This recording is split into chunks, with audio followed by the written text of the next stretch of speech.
ఇప్పుడే జీ5 app download చేయండి. చూడండి మీ ఫేవరెట్ టీవీ షోస్ ఎప్పుడైనా ఎక్కడైనా. వాళ్ళిద్దరికి ఇష్టం లేకపోతే దత్తత వద్దని చెప్పి భూమి ఈ కార్యక్రమాన్ని ఆపేసింది. ఏం నాన్న, భూమియే స్వయంగా దత్తత ఆపేసిందా? అవునరా, అందరికీ ఇష్టమైతేనే దత్తత తీసుకోమని మీ మావయ్యతో చెప్పి భూమి డాన్స్ క్లాస్కి వెళ్ళిపోయింది. డాన్స్ క్లాస్ కూడా వెళ్ళిపోయిందా? అసలు భూమిని అర్థం చేసుకోవడం చాలా కష్టం నాన్న. నేను అర్థం చేసుకోవడం ఈజీయారా? రే, మేము టెన్షన్ పడుతున్నాం, తొందరగా వచ్చి అక్కడేం జరిగిందో మాకు చెప్పు. సరే సరే, వచ్చేస్తున్నాం. అమ్మయ్యా అమ్మయ్యా, మన ఇందు సేఫ్ గా ఇంటికి వెళ్ళిపోయింది.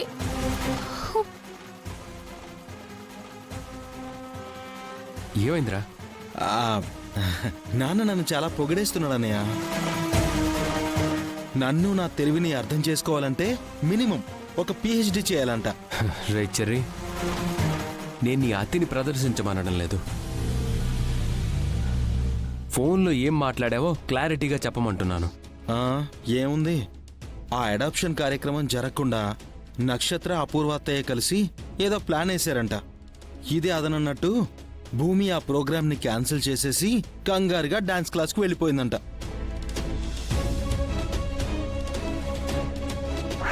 చూడు, మీ ఫ్రెండ్కి ఇంతకు ముందు కూడా చెప్పాను, ఒక్కసారి దత్తత అయిపోతే కనీసం పరిచయస్తులుగా కూడా మనం ఎదురవ్వము అని.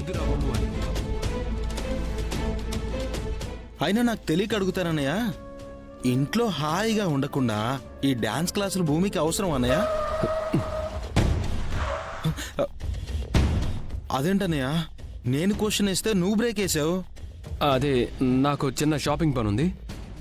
నువ్వు ముందు టాక్సీ దొరుకుతుంది, తీసుకొని బయలుదేరు. బా, నా క్వశ్చన్కి నువ్వు ఆన్సర్ చేయలేదు. ఏంట్రా? అదే, భూమికి ఆ డాన్స్ క్లాస్ అవసరమా అని. చెర్రీ, ఈ క్వశ్చన్ అడగాల్సింది భూమిని. అయినా ఎవరి అభిరుచులు వాళ్ళకుంటాయి. అన్నిటినీ మనం అర్థం పర్థం లేకుండా అడగకూడదు. నీ పనికి మాలిన తెలివిని అర్థం చేసుకోవాలంటే ఒక్కటి కాదు, కనీసం 10 PhDలు చేయాలి. నువ్వు దిగరా ప్లీజ్, దిగు. Okay, thanks for your compliment. బానియా.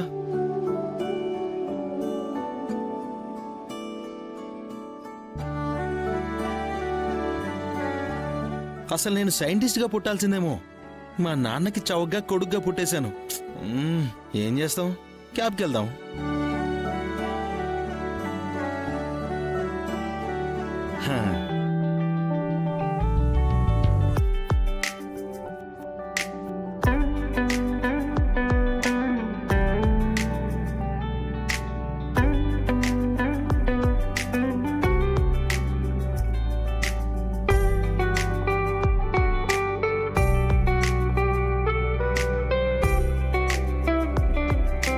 ఇదేంటి, వాళ్ళ నాన్న తిట్టాడని ఏడుస్తూ కూర్చుంటుందనుకుంటే ఫోన్లో ఏదో చూస్తూ మురిసిపోతోంది.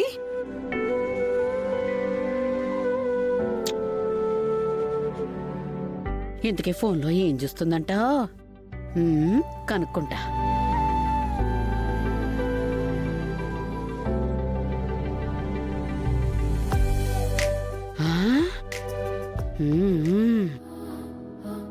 బావుందమ్మాయి, ఇంత పెద్ద గొడవ జరిగితే దానికి బాధపడకుండా మీ బావ ఫోటో చూసుకుంటున్నావా? పిచ్చి పిన్ని, ఎంత బాధలో ఉన్నా నాకు ఆనందాన్నిచ్చేది నా బావే. అయినా నా జీవితమే నా బావైనప్పుడు మా నాన్న తిట్టాడని నేను బాధపడుతూ కూర్చుంటే మా బావని ప్రేమించేదెప్పుడు? సరిపోయింది.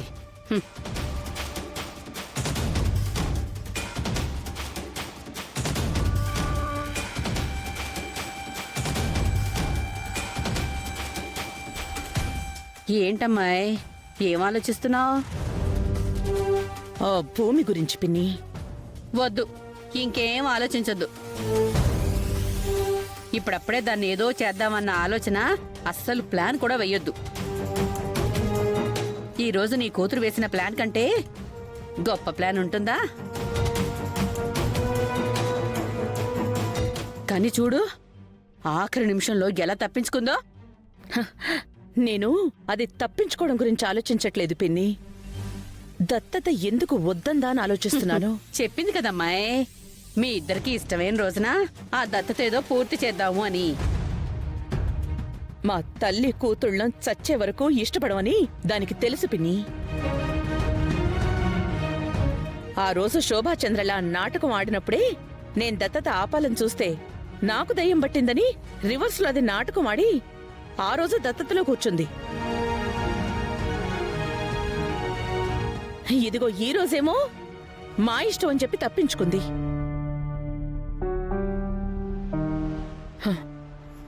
తప్పించుకోవడం వెనుక ఏదో కారణం ఉంది పిన్ని.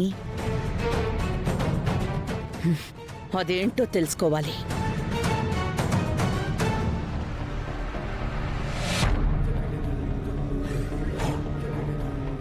శారదా, శారదా, శారదా, అయ్యో ఏంటండి ఆ అరుపులు?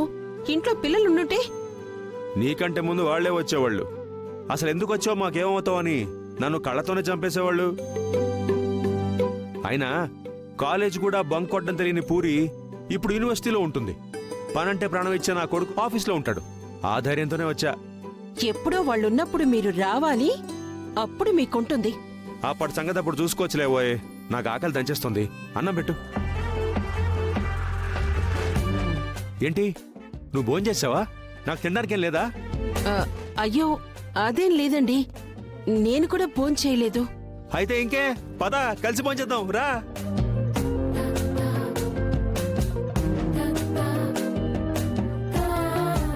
ఏంటి శారదా నుంచున్నావు? నువ్వు కూడా కూర్చోబోయ్, కలిసి భోంచేద్దాం.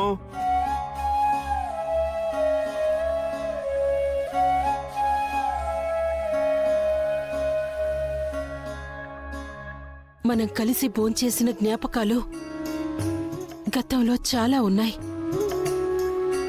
వాటిని అలాగే ఉండనివ్వండి. మళ్ళీ ఈ కొత్త జ్ఞాపకం వద్దు. రేపొద్దున నా కొడుకుతో కలిసి భోంచేస్తున్నప్పుడు ఈ జ్ఞాపకం గుర్తుకొస్తే వాణ్ణి మోసం చేశానన్న ఫీలింగ్ వస్తుంది. వాడు నన్ను దేవతలా చూస్తున్నాడు. కనీసం అమ్మలానైనా మిగిలిపోవాలి కదా. మీరు వదిలి వెళ్ళిపోయాక వాడితో పంచుకున్న జ్ఞాపకాలు నాకు చాలండి.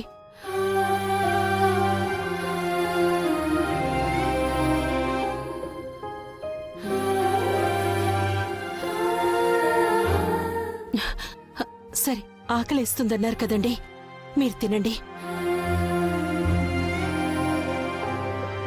జీ5 యాప్ డౌన్లోడ్ చేసి అన్ని ఎపిసోడ్స్ పూర్తి ఉచితంగా చూడండి.